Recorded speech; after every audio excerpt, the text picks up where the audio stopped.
I kept my part of the speech short, unlike my deeply regrettable hair, so I could give the floor to Brett, who began his speech. Word for word like I'd heard earlier. Okay, he's going for it. The audience was there for him too, just as they had been his entire career, except this time they were hanging on his words, instead of his athleticism. With Brett, it was storytelling all the same. No one is a better storyteller than Brett. I was just starting to wonder when Vince would shut us down when I heard a commotion behind us. I didn't want to turn around because it would look like I wasn't paying attention to Brett's words. Then I saw someone enter the ring from the corner of my eye and thought, oh shit, here it is, we're getting pulled off stage. Vince must think we're going too long already.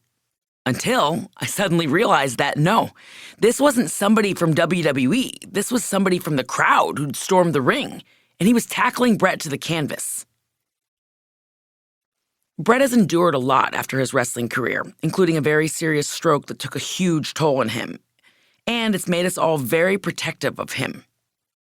Instinct kicked in, and I grabbed onto my uncle as he was being taken down. In an effort not to land on him as we fell, I sent myself flying over him instead, like I was taking a bump.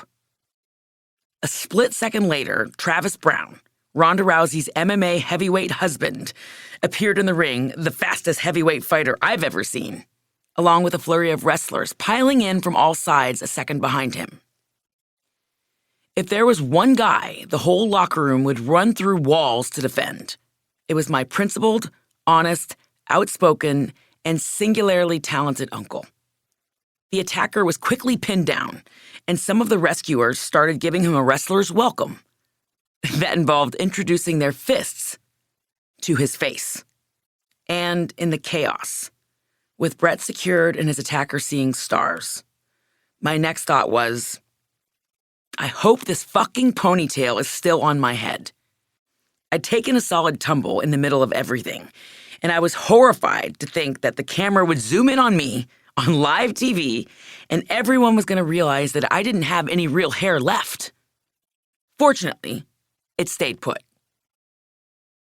And through the stampede of black pant legs and shiny shoes all around us, Brett and I shared a smile from the canvas.